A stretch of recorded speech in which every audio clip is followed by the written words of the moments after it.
Abel's your guy, eh, God? How about if I take him out in the field and beat him to death?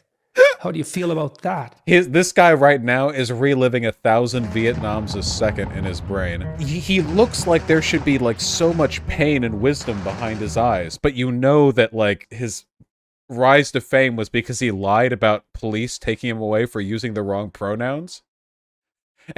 And that's like the most he's ever, that's the closest he's ever gotten to like hard shit. Well, I mean, he's had all of his drug shit and like life problems or whatever, but he's literally a life coach who like shits on people who want to make the world better, so I don't really care.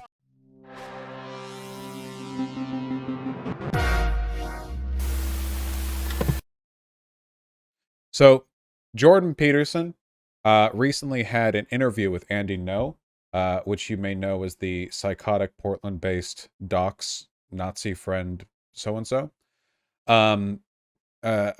fake journalist.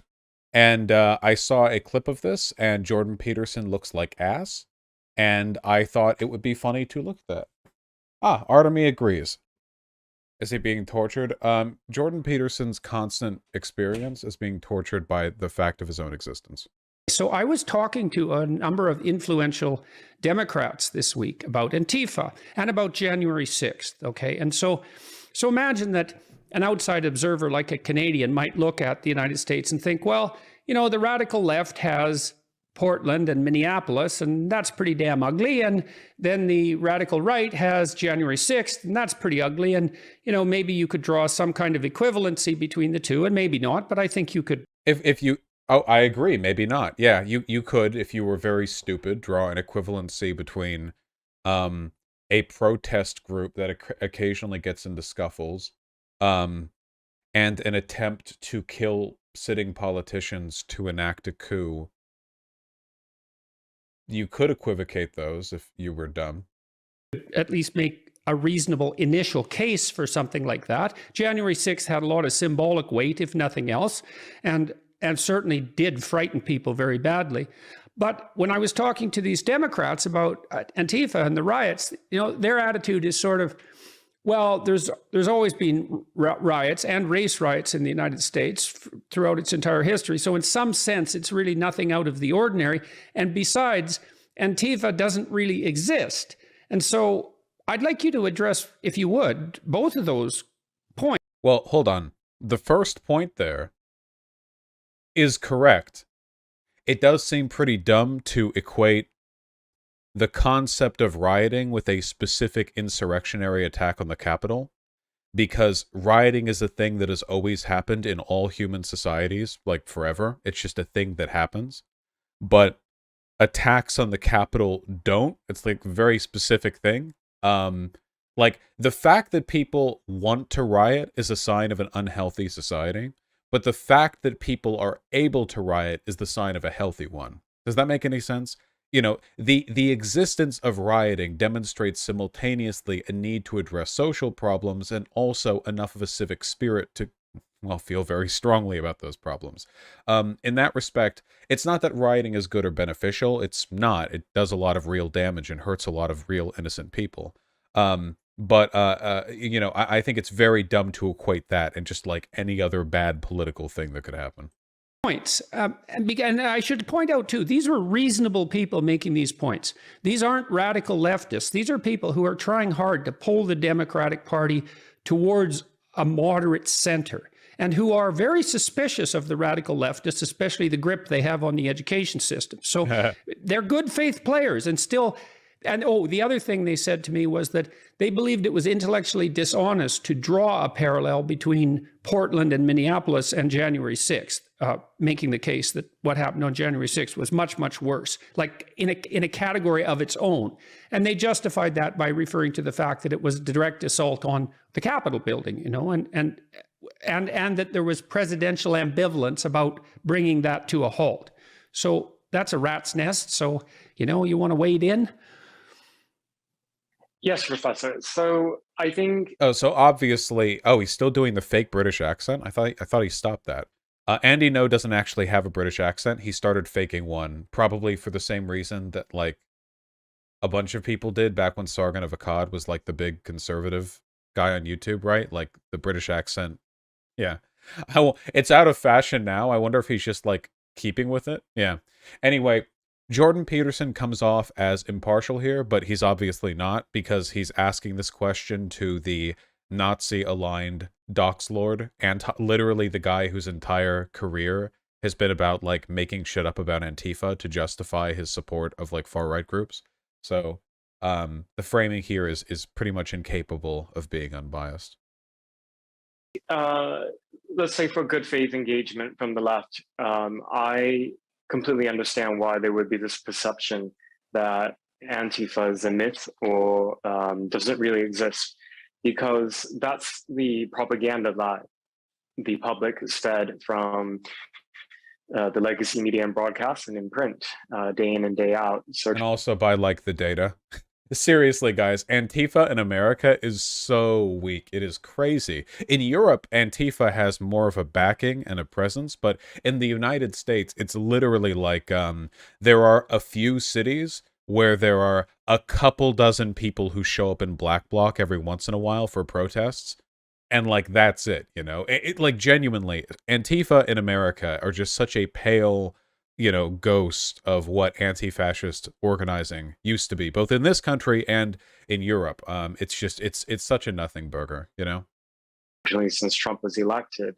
It's an entirely different story, though, when you are on the ground, as I have been for years, and you see that militancy face to face.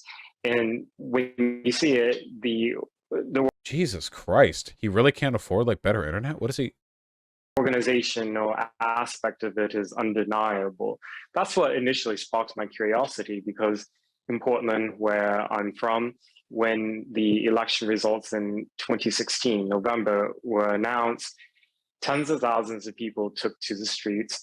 And within that, there was an organized element of people dressed in the same uniforms. At that time, it was unusual to cover your face, and they had weapons in a very strategic way. Oh yeah, you can actually see that his accent has gone away now that he's not in the opening few sentences of his speech. He just no longer has an accent. Like, seriously, listen to him. Cover your face, and they had weapons in a very strategic way. Smash and move on, cars, businesses, buildings, Jesus. start fires, run. So it was from there that sparked my interest in wanting to learn more about what looks like an organized militia or paramilitary. So with that out of the way, though, I think the press... Obviously, any description of American Antifa as an organized militia is delusional. Absolutely delusional, factually unsupported by any available evidence. Just absolutely ridiculous. Because of its compromised nature and generally being biased to the left, they have turned a blind eye to the evidence that shows that there's, depending on where you are, there's an organizational structure to Antifa. And the statement that Biden said infamously at one of the debates last year, Antifa is an idea, that statement in itself is true, but it's not the complete statement. You have, I think, one way to explain it that people can understand perhaps more easily is... He's so fucking boring. Guys, I'm sorry for this. Oh my god, I'm so sorry. It's analogous groups. You see online, Antifa network, and they have cells in other cities that makes it this a political, to counter okay, that. so this is a real... Oh my god, JP had to cut him off. That is fucking hilarious. Look, JP didn't even wait. He had to be like, okay. And then the response is, well, that's evidence that they don't exist. To counter okay, that. so this is a real Okay, problem okay. conceptually, right? I mean, and let's think about it to begin with as a problem that we all face instead of a political problem emanating either from the left or the right. Okay, because I think there's a deeper problem here that isn't exactly partisan.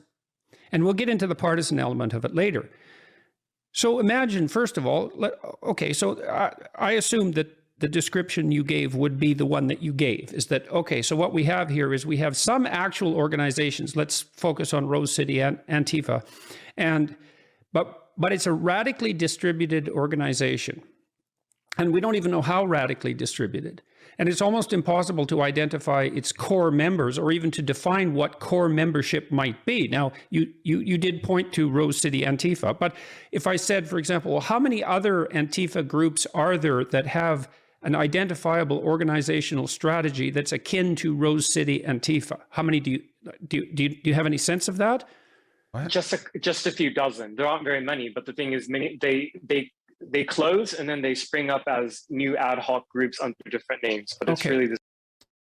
Oh, I didn't realize Jordan Peterson follows me on Twitter. Oh, I got to follow. Oh, yeah, we're Oomphies now. Sorry, I just wanted to keep you all up on the Oomphy update. There we go. Same, so relatively same people involved. Okay, a few dozen. So that's real interesting. So that's like, let's say 24. Just let's make this concrete because I think it'll be interesting to do so. So in that 24, how many people do you think are core involved in each group? Do you think it's like 5? Is it 3? Is it 10? Like real hardcore people who are devoting their time to this, like maybe they're unemployed. That would be a real shock. And it's their full-time job. Something like. Okay, can I be real with you guys? The more time that I've like gone over this stuff, the less I care about jokes at the expense of Antifa. Because I've grown to have a pretty negative opinion of Antifa. Not, by the way, because I think what they do is immoral, but because I think they're really bad at what they do. Yeah, I've grown a little bit less defensive at the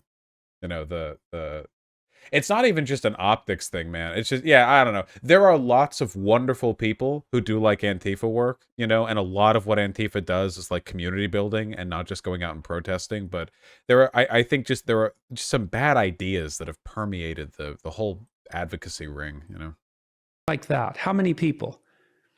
Across the entirety of the United States, if most of them, let's say, were averaging around the same size as Rose City Antifa, then I would say in total we're looking at below 1,000 people in across the entire United States. So hundreds, which is in the scheme of things and for the scale, that's a very small number. Yeah, well, it's so small that you could say you could say that it's kind of irrelevant, actually. If you think about this being basically the entire like radical protesting left, then it's that small. It's almost like it's completely insignificant. That it's, and I'm not saying this, but it's so small that you could say that it's non-existent, right? Because it's 1 in 300,000 if it's the U.S. It's such a tiny minority of people that they barely exist. But what that points to is something actually. That minimizing it in that manner actually points to something far more sinister, because what it means is that expand on what you mean by bad ideas. I've been over this before. I think I've rambled about this before. I think the main issue fundamentally is that anti-fascism and anti-fascist protesting should be something that like every American feels they have like a patriotic duty to oblige in. Like, you want moms and dads going out there, like, protesting. You want, like, everyone... Like, you want... it for doing, like, anti-fascist protesting and stuff, you want everyone going on out there. And the issue is that Antifa is simultaneously really weak and really bad optics bait, and it makes normies not want to participate. They associate anti-fascist protesting with, like, people wearing, like, masks in, like, full black uniforms with, like, shields and stuff. And while it's not morally wrong to be those, this isn't some like civility politics, like, oh, we should all be nice argument. I don't give a fuck. It's more just that I feel like too poor of an effort has been made reaching out to like the broader group. Wouldn't you call that buying into conservative framing? No, it's liberal framing, actually. Liberals are put off by Antifa. And given the fact that liberals are the group who need to be motivated most into anti-fascist organizing because they're the largest group of people in America and also the most likely group to side with us on those issues, it's really important to be able to bring them over. Liberals would rather just not protest, though. Don't buy into, like, the lefty dogma. Tens of millions of Americans, almost all of them liberal or leftist, went out and protested in the Black Lives Matter protests after George Floyd was murdered. They'll buy into this like, well, the liberals will never side with us anyway thing. The evidence shows, and if Soaked on Left wants to come in here and drop the data, I know he has it. The evidence shows that peaceful protests, or at least the appearance of peaceful protests, are way more likely to attract a much larger number of people, because no one wants to go to a protest where they're afraid they're going to get beanbagged by the cops. And Antifa's presence gives the aesthetic impression of impending violence, even if they don't warrant it, don't deserve it, and don't initiate it. Again, this is not a moral thing. It's just about being able to appeal to people and the arguments that you can make to pull them over. That kind of stuff. Now, the math would change a bit if Antifa was strong enough to do work on its own. The problem is that it's not. Antifa is so small and malnourished in the United States that without a massive backing from other leftists and liberals, they can't really do anything on their own. So they lack the strength to move independently, and they lack the optics to attract larger groups of people. That's my issue. I think the best thing Antifa could do, and again, it's not an org, so it's really just like, I guess the best thing that people aligned with Antifa, like what they could do, would be to de-emphasize the showing up to protests, which, to be fair, is not all they do. It's not even most of what they do. And to make an effort at rebranding Antifa as a kind of big tent, like big umbrella, multi-plural effort at organizing everyone together to identify and respond to fascist community organizing. So don't make it like an exclusionary thing at all. Don't even give the impression of that. Like, get everyone involved. Really big tent stuff, go to local city meetings, like school board, groups. Just like participate locally, try to get people on board and work with the normies. I don't think there's anything wrong with showing up to a march in all black bloc outfits or whatever with a shield. But a lot of people do find that off-putting, it can be, a bit of a big tent. Lilith, love it. If as far as I'm concerned, if you're not a fascist, you have the potential to be an anti-fascist. Yeah, and it can be off-putting to people. No hate, but it's definitely true. People often respond to me when I say this by saying like, well, they need the mask to avoid facial ID. And I'm gonna keep it real with you guys. If you're just like a local community organizer who like participates in trying to bring people to protests, you're probably less likely to be the victim of harassment, violence, and doxing than if you were a masked person at Antifa. Like, if you're just some random person in a crowd who looks like a normie and doesn't look any like more exceptional or out there or whatever than anyone else, the likelihood of you being targeted for violence is, at least from what I've seen, probably lower than the likelihood of a masked Antifa person being doxxed, which has happened many times, because it's really difficult to actually truly genuinely conceal your identity. If some freak takes a photo of you and like uploads it and a bunch of like patriot prayer types start trying to find out where you work, you guys know what I'm talking about, right? Like, I'm just saying, right now that everyone has a camera in their pocket, wearing a mask to a protest, paradoxically, I think, makes people more interested in and thus more likely to find out your identity than being just one person amid a crowd of thousands. That to me is real safety. The safety of a mask is nothing compared to the safety of standing shoulder to shoulder with thousands of normie liberals who showed up because they I don't know, their brunch got canceled or whatever. That's what I'm talking about. I'm just, again, none of this is a moral thing. There's nothing immoral or dangerous or morally bad about Antifa. We're not buying into any of that bullshit. It's just about framing our arguments to make ourselves as effective as possible. Yeah, okay, let me continue. Sorry. Under 1,000 committed people can radically destabilize whole cities and pose a threat to the integrity of entire culture, not least by fostering... Wait, I'm sorry. Thousands of normie liberals who do what exactly? Who protest. The point would be that they're protesting. Vosh people literally got black bagged during the BLM protests. Yeah? Did masks help them? Well, yeah, I don't know what relationship there is to that. The people who got black bagged weren't wearing masks. They just showed up and took people. I don't know how much. I don't know what. Yeah.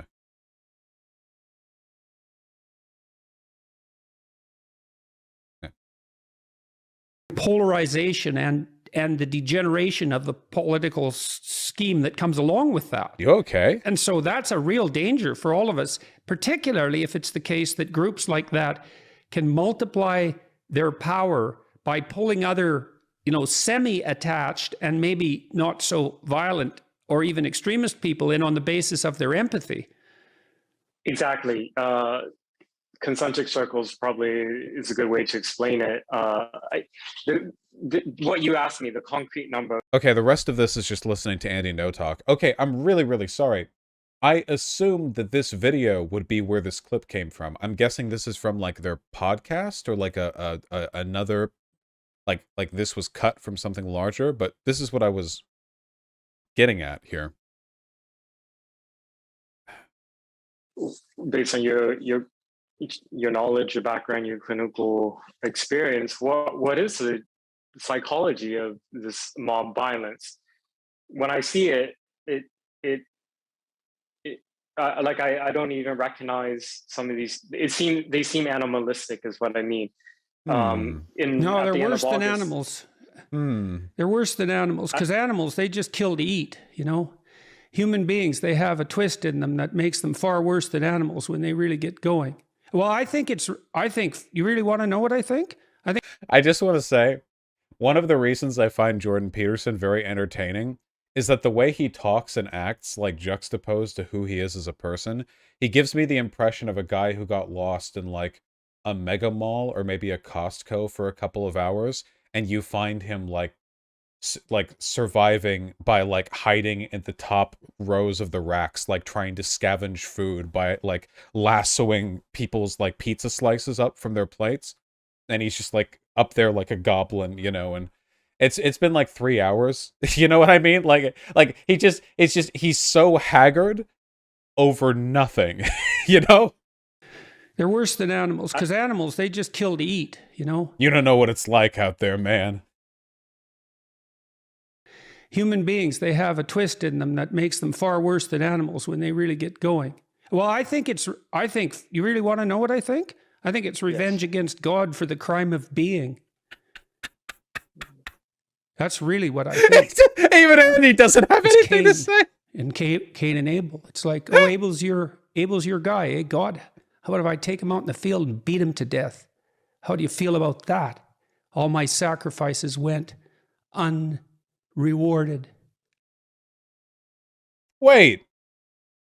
Didn't Cain murder Abel because he was envious of Abel's superior sacrifice to God of meat instead of plants or whatever? I don't think it was meant to spite God. I think it was jealousy that he had better incurred God's favor. I think this is a story of the literal opposite. Okay.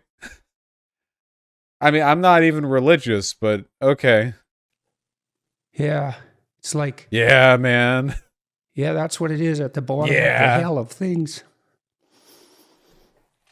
What does Andy not have anything to say? Wait, I'm sorry. God for the crime of being when they really get going. Well, I think you really want to know what I think? I think it's revenge against God for the crime of being. That's really what I think. It's Cain and Abel. It's like, oh, Abel's your guy, eh? God, how about if I take him out in the field and beat him to death? How do you feel about that? This guy right now is reliving 1,000 Vietnams a second in his brain. Oh, God. Like, the way he looks, it's just like... He looks like there should be, like, so much pain and wisdom behind his eyes. But you know that, like, his rise to fame was because he lied about police taking him away for using the wrong pronouns. And that's like that's the closest he's ever gotten to like hard shit. Well, I mean, he's had all of his drug shit and like life problems or whatever, but he's literally a life coach who like shits on people who want to make the world better, so I don't really care about making fun of him for that.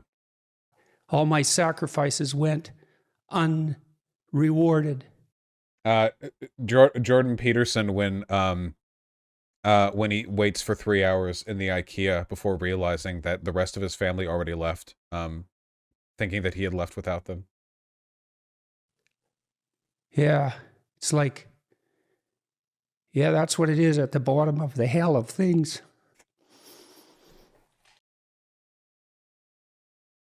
Jordan Peterson at the dinner table. When no one helped him make the Thanksgiving dinner.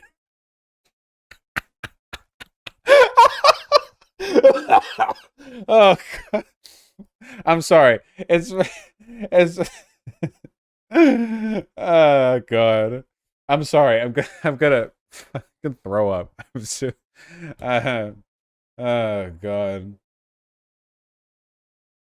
It's just really funny, man.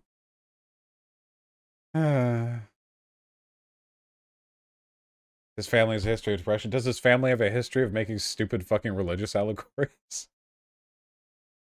He's crying at the dinner table and you're laughing. Yeah. Anyway, I saw this. This clip went like semi-viral. Very funny. I know. Anyway, we have the meeting of the minds. With regards to Jordan Peterson, I can't believe you talked to this man's daughter. Maybe we can talk to the man himself one day, you know? Does that mean that there's like a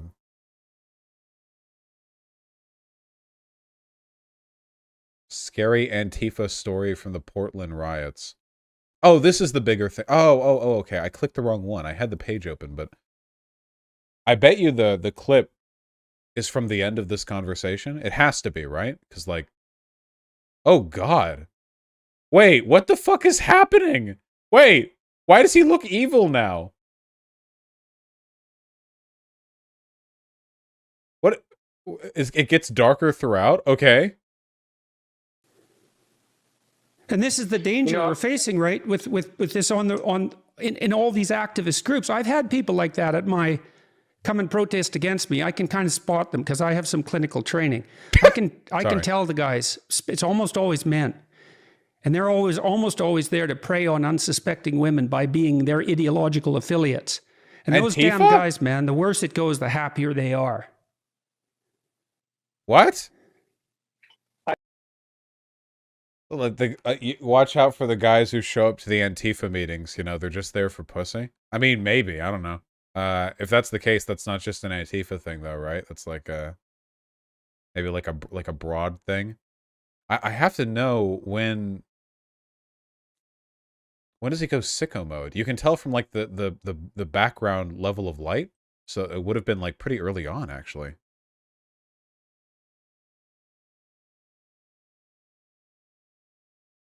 Because you're so much in the action. Like, how do you know what I mean? If you're in that all the time, that becomes your world in some sense. And how do you know that you're not exaggerating the threat because you're in it all the time? Of Andy's book as I can manage in the time I have to do it.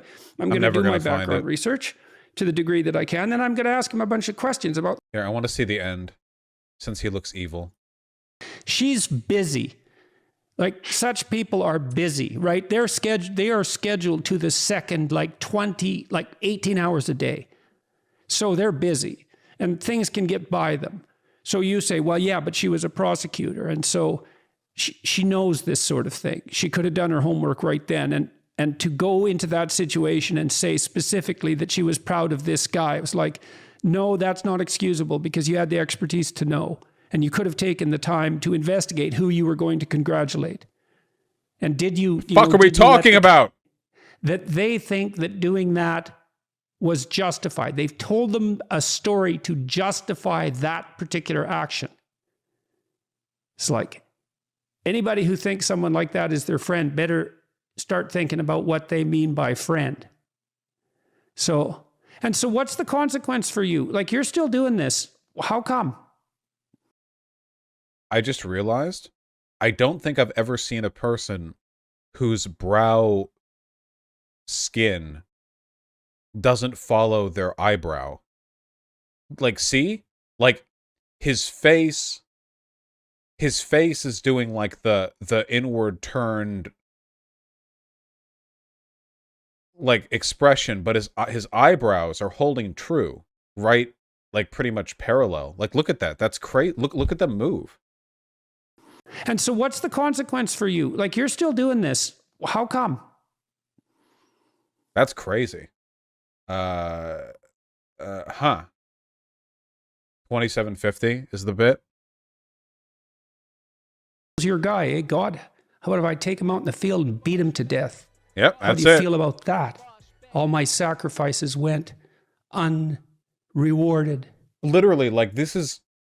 I'm not like a biblical scholar, but I'm pretty sure this is a misreading of the Bible. I'm pretty sure that Cain was not spiting God when he killed Abel, right? Cain was spiting his brother. He was jealous of his brother. Yeah, it's like, yeah, that's what it is at the bottom of the hell of things. It's very rough out there. And so, you know, these people, they can light the whole world on fire. And that's partly what you're... So I didn't get your answer to one question, sorry, about the potential Bringing it back. warping of your viewpoint because you're so much in the action. Like, how do you... You know what I mean? If you're in that all the time, that becomes your world in some sense. And how do you know that you're not exaggerating the threat because you're in it all the time?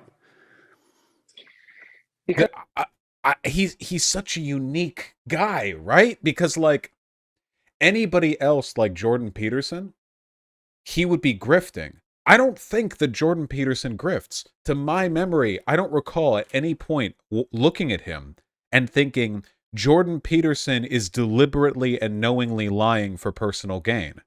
I think he's just insane. That's my highest order. Yeah, like, I don't think he's like faking the crying or anything. I think he legitimately is just fighting his own demons, you know? He's he's just battling it out. God. This guy's 59. He's 59? He's younger than my dad. Well, fighting the Chaos Dragon will age you prematurely, I guess. Jeez. Yeah. Christ. Okay. Yeah, well, anyway. Yeah. Yeah, that all meat diet is probably also aging him. Cain was insecure and God never said his offerings were bad, that his brother would be more blessed than him. Cain's jealousy and trust in God's goodness is the moral of the story. Yeah. Like, God didn't spite Cain, and Cain didn't spite God. Like, Cain's problem was with his brother and his insecurity. And then God, if I remember correctly, God marked Cain to wander the earth, right? Didn't he place a mark upon him so none may do him harm, so that he may live... he may live to suffer, to walk the earth or something. And then he became Dracula. Oh yes, I recall that in the Bible as well. Yeah, he got the berserk mark. Not necessarily, it's very vague. Well, it is the Bible. Who else would do him harm, Lamau? I don't know, fucking rock giants. It's the Bible. Shut up, okay? Also, other people were born eventually. It's one of those never ask a biblical scholar how early humans were able to provide the necessary genetic material to develop the entire species off Adam and Eve. Worst mistake of my life type deal. Magic? Well, yeah. What does the mark of Cain look like anyway? Hold on.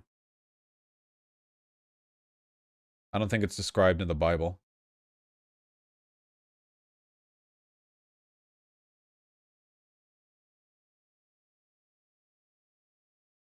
Let's just go with this. There we go. That's what we're going with, okay? It's a big L! It's a big L! That's funny. For the crime of killing, like, the only other guy in existence, alright? God said, hey, just take the L.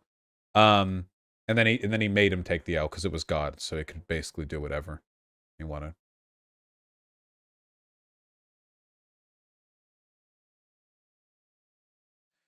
You know what would be really funny? Can you imagine?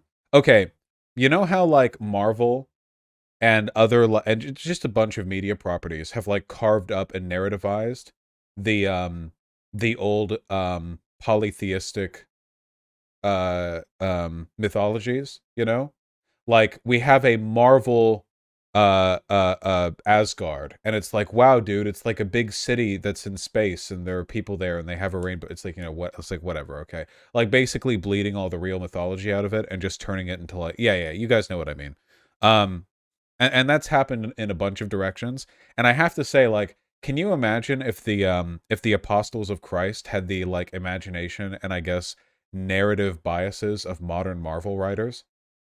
With like the Christian canon, like the old, the Old and the New Testament back or whatever. Like I just want to imagine like what it would look like. Like what if you Marvelify it? It's like yassifying a mythology, you know. You Marvelify the maybe the Bible wouldn't be so boring then. Yeah, I don't know.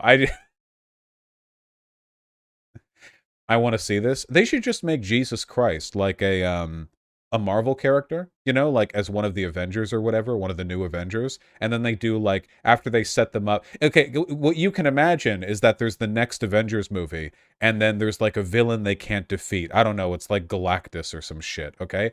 And then like Jesus Christ comes in at the end. No. At the end of the movie, they can't defeat Galactus, all right? And then Galactus just fucking dies. And people were like, "Oh, okay," and the credits roll. And then in the post-credit scene, the third post-credit scene, sorry, there are 3 of them, but in the third one, you know, Nick Fury being played by an incredibly tired and uninterested Samuel L. Jackson. You know what?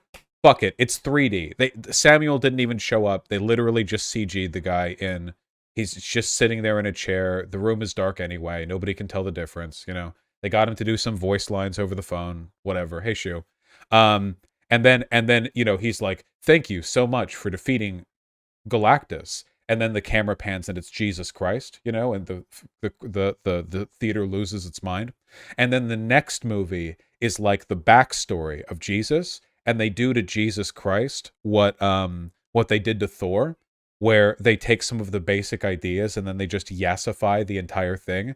You know what I mean? So like when Jesus goes to the temple and sees the merchants peddling wares and gambling and stuff, you know, when he flips the tables and everything like that, like it's this big like mid-story arc climax where they play like girl boss music while he's like walking around. Oh, maybe they could play some really really dated hit like "Move Bitch Get Out the Way" or something as he's like flipping the tables walking up to like the front of the temple.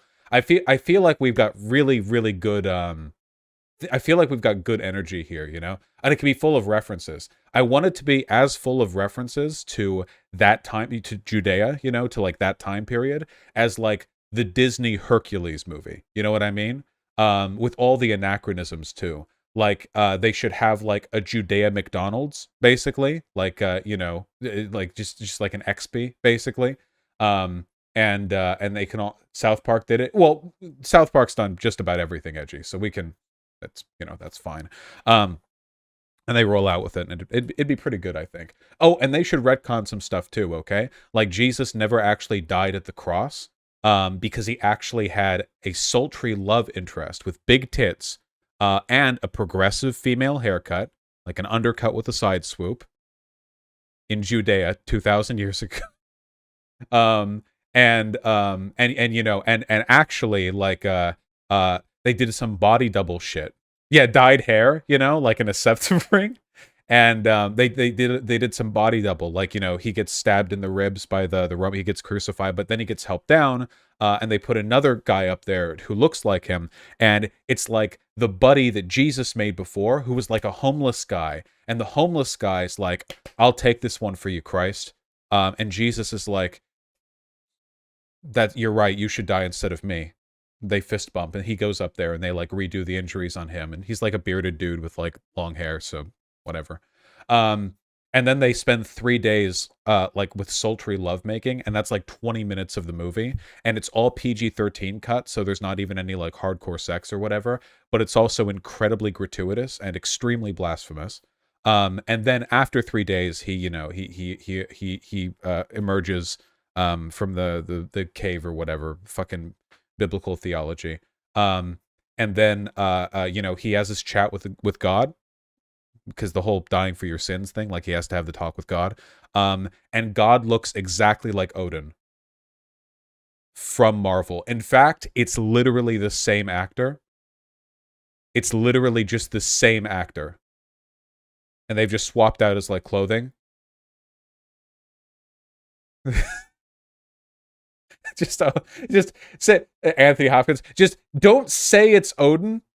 Just make it the same guy and have a little wink. You know what I mean? Because like the Norse weren't around back 2,000 years ago. You know, the Norse mythology, I don't think so. At least not in its incarnation that we know it as. So yeah. Oh yeah, Chris Pratt as Jesus, 100%. I feel like we've got really quality stuff here.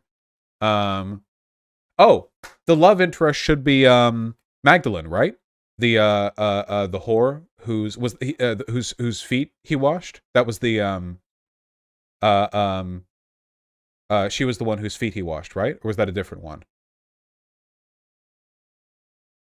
Jesus had 2 kids with her. Okay, we should also make it somehow less progressive. Okay, so instead of Magdalene being a prostitute, just being like what she does, instead it should be that she's a good girl, not like the other whores who sleep with people for money, okay? Who's being coerced into it by like a Jewish pimp back then, okay? And Jesus helps her get out of the trade, and it's like her getting better as a person because now she's like not a whore, you know? And that's when the lovemaking happens.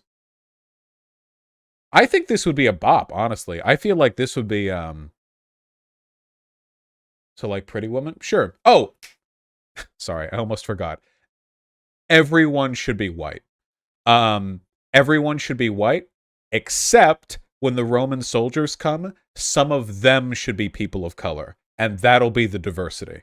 There we go. They can have the Roman soldier who stabs him with the spear. You know, that can be like the black Roman soldier, like a Moor or whatever, like proto Moor. The Moors weren't even around back then, but you know, yeah, like the diverse Roman soldiers, but all the Jews. And, and by the way, they should not be referred to as Jews. In fact, I think it should be subtly. Oh, the Moors were around. Oh, cool. Then yeah.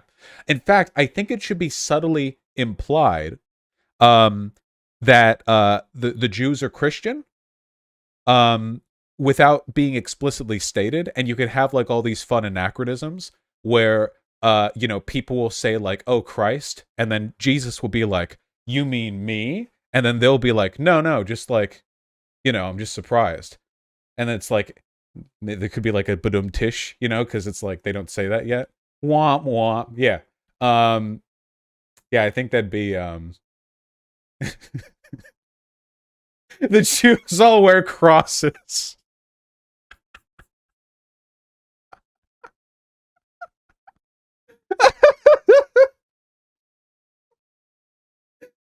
No, okay, I'm sorry. Wait, one last one, okay? One last one. And when after the 3 days, when Jesus emerges from the cave, okay? All of his kin, okay? They all do like the fucking Hunger Games thing, okay? Where they do like a cross with their hands up, like all up in the air, and it's just like a big crowd of them. When they see Jesus's return, they all like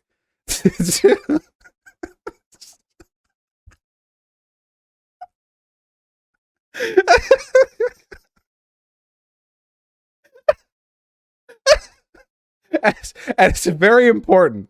It's very important that the structure of the end of the movie has to imply that the follow-up will be Jesus Christ leading a rebellion against the Roman occupation. Okay, like the Hunger Games. Like it has to imply like now he's back and he's gonna get revenge against the Romans.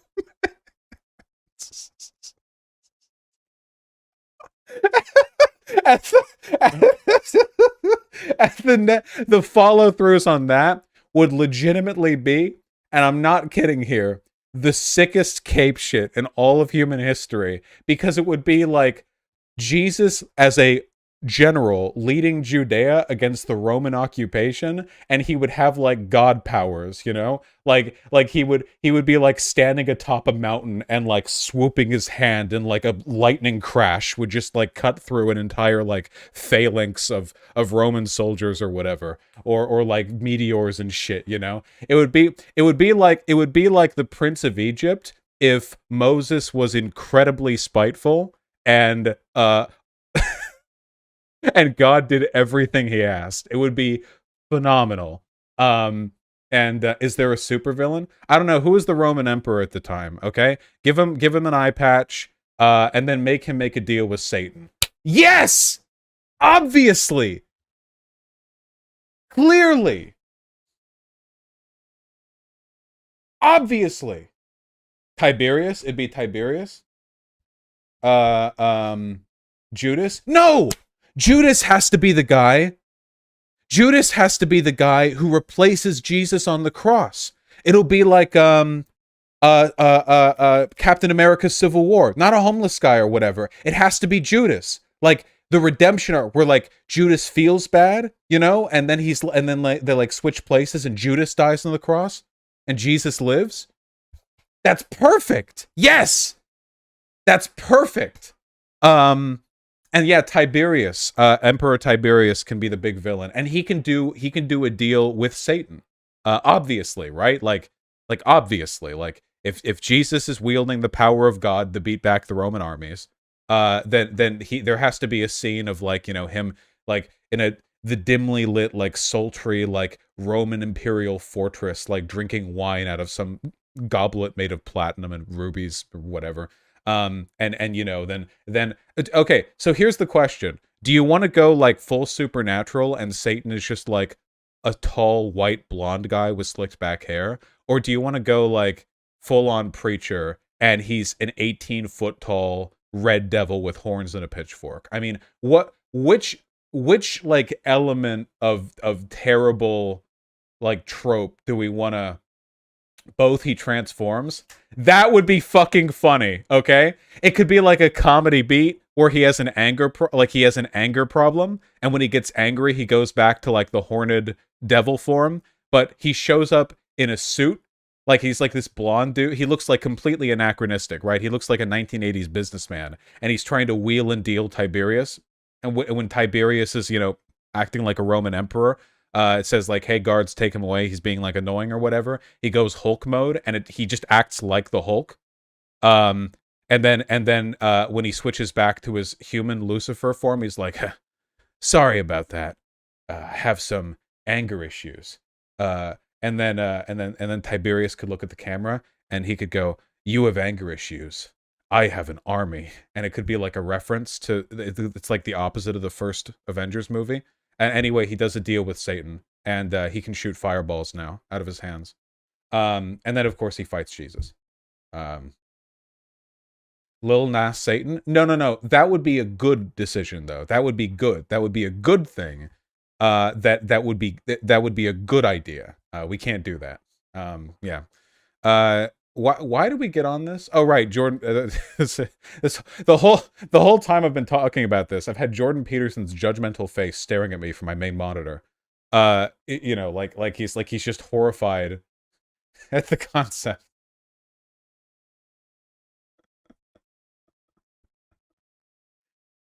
Uh,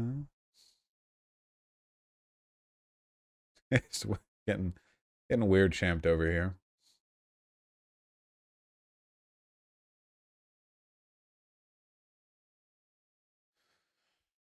Stop.